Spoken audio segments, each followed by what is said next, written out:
Assalamualaikum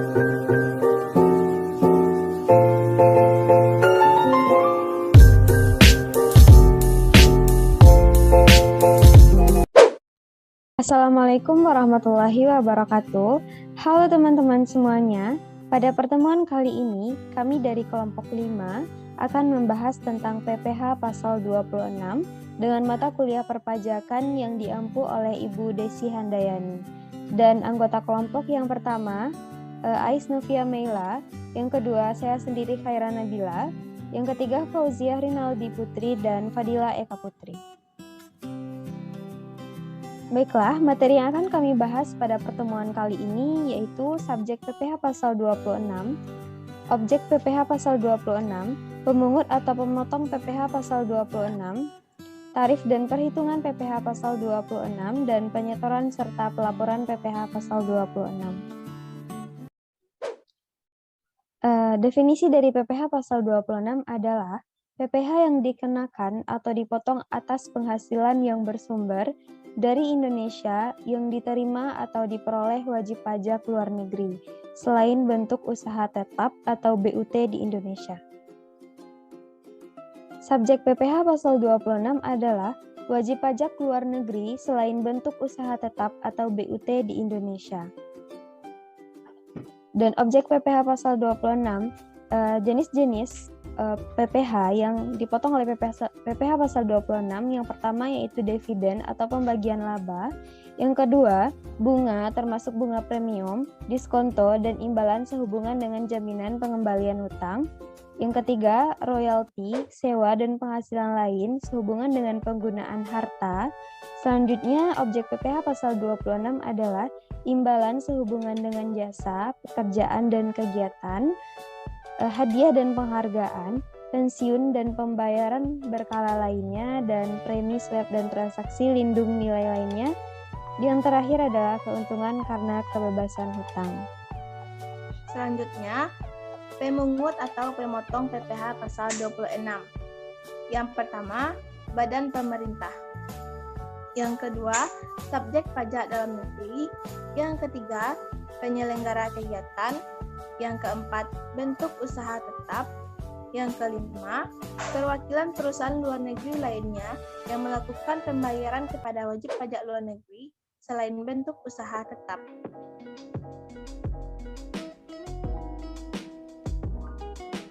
Pembahasan selanjutnya yaitu tarif dan penghitungan PPh pasal 26.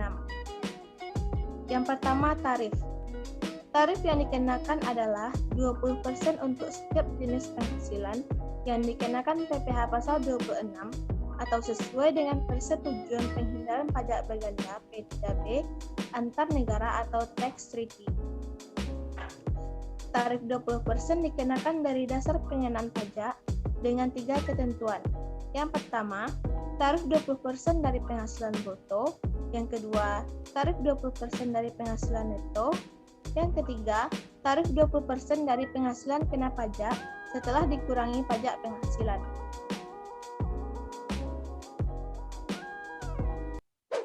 Berikutnya yaitu penghitungan PPh pasal 26. Yang pertama, PPh pasal 26 yaitu 20% dikali penghasilan bruto. Contoh yang pertama, PT Mentari adalah penerbit buku cerita anak-anak. Pada bulan Maret 2016, perusahaan membayarkan royalti sebesar 100 juta rupiah kepada Akira Toriyama sebagai pengarang buku cerita anak-anak Dragon Ball. Akira Toriyama adalah wajib pajak luar negeri. PPh pasal 26 yang dipotong oleh PT Mentari adalah 20% dikali 100 juta sama dengan 20 juta rupiah. Selanjutnya yaitu contoh yang kedua, Citra adalah atlet dari Malaysia. Dalam bulan Mei 2016, dia mengikuti perlombaan lari maraton di Indonesia dan merebut hadiah sebesar 20.000 US dollar. Kurs untuk 1 US dollar pada saat itu adalah 13.000 rupiah. PPh pasal 26 yang dipotong oleh penyelenggara kegiatan di Indonesia adalah yaitu 20% dikali 20.000 US dollar dikali 13.000 rupiah, yaitu sama dengan 52 juta rupiah. Yang kedua, PPh pasal 26 yaitu 20% dikali penghasilan neto. Penghasilan neto sama dengan perkiraan penghasilan neto dikali penghasilan bruto. Besarnya perkiraan penghasilan neto dihitung berdasarkan kondisi berikut ini. Yang pertama, untuk premi yang dibayar tertanggung kepada perusahaan asuransi di luar negeri, baik secara langsung maupun melalui pialang, besarnya perkiraan penghasilan neto adalah sebesar 50% dari jumlah premi yang dibayar atau penghasilan bruto. Sehingga PPh pasal 26 sama dengan 20% dikali penghasilan neto sama dengan 20% dikali 50% dikali penghasilan bruto sama dengan 10% dikali penghasilan bruto sama dengan 10% dikali jumlah premi yang dibayar.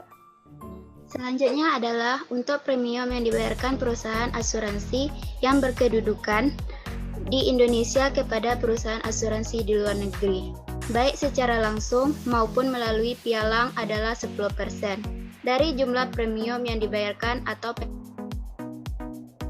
sehingga PPh pasal 26 sama dengan 20% dikali penghasilan neto sama dengan 20% dikali 10% dikali penghasilan bruto sama dengan 2% dikali penghasilan bruto sama dengan 2% dikali jumlah premium yang dibayarkan. Selanjutnya adalah untuk premium yang dibayarkan perusahaan asuransi yang berkedudukan di Indonesia. Asuransi di luar negeri, baik secara langsung maupun melalui pialang adalah 5% dari jumlah premium yang dibayarkan atau penghasilan bruto.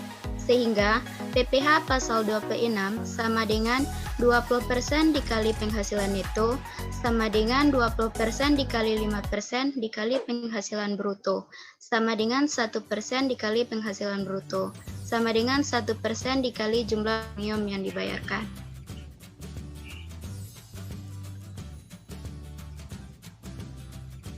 Contoh 2.1. PT Melati merupakan perusahaan persewaan gudang kantor. Pada tahun 2016, perusahaan mengasuransikan bangunan bertingkat ke perusahaan asuransi di luar negeri, Building Life Inc. Premium yang dibayar oleh PT Melati kepada Building Life Inc. sebesar 1 miliar. PPh pasal 26 yang dipotong oleh PT Melati adalah 20% dikali 50% dikali 1 miliar sama dengan 100 juta. Contoh 2.2. Seperti pada contoh 2.1, PT Melati tidak mengasuransikan bangunannya langsung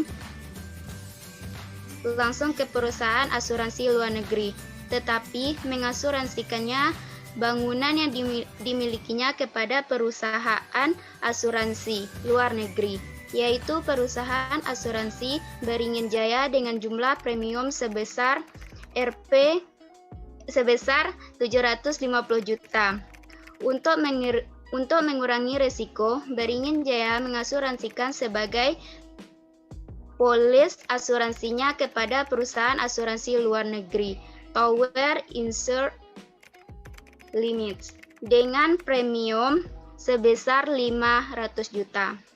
PPh pasal 26 yang harus dipotong Beringin Jaya adalah 20% dikali 10% dikali 500 juta sama dengan 10 juta.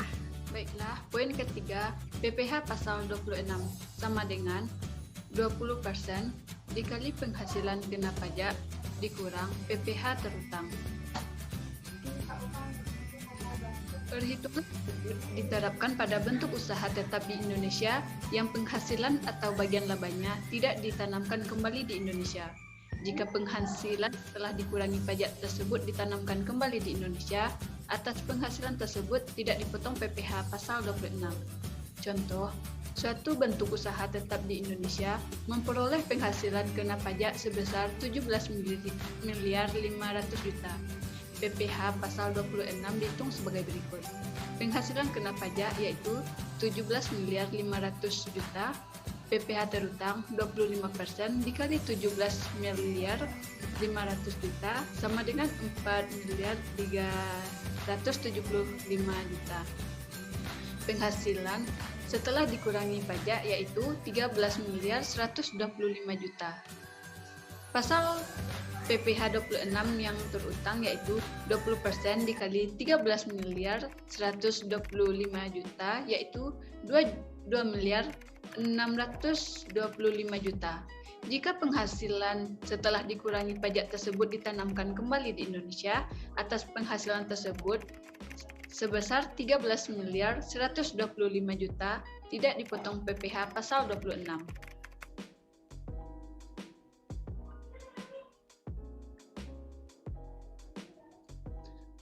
Penyetoran dan pelaporan PPh pasal 26.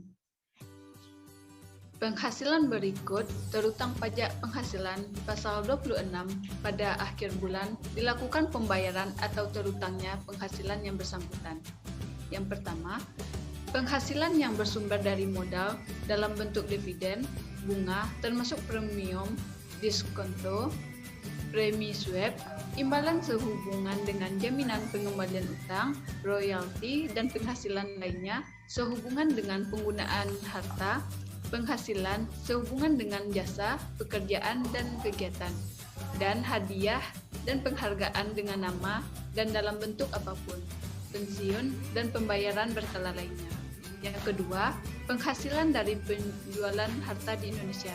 Dan yang ketiga, premi asuransi dan reasuransi yang dibayarkan kepada perusahaan asuransi di luar negeri.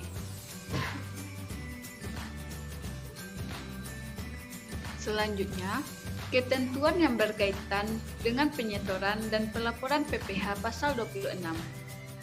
PPh pasal 26 yang telah dipotong harus disetorkan selambat-lambatnya tanggal 10 bulan terakhir berikutnya setelah bulan saat terutang pajak.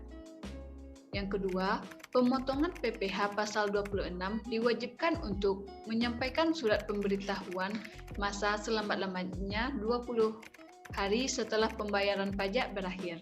Dan yang ketiga, pemotongan PPh pasal 26 harus memberikan tanda bukti pemotongan PPh pasal 26 kepada orang pribadi atau badan yang dibebani pembayaran pajak penghasilan yang dipotong. Dan yang terakhir yaitu pemotongan PPh pasal 26 atas penghasilan berupa penghasilan kena pajak sesudah dikurangi pajak dari suatu bentuk usaha tetap di Indonesia, terutang dan harus dibayar lunas selambat-lambatnya tanggal 25 bulan ketiga setelah tahun pajak atau bagian tahun pajak berakhir sebelum surat pemberitahuan tahunan disampaikan. Terima kasih kepada rekan-rekan yang sudah menonton video kami. Semoga rekan-rekan dapat mengerti dengan materi yang telah kami sampaikan tadi. Sekian dari kami. Assalamualaikum warahmatullahi wabarakatuh.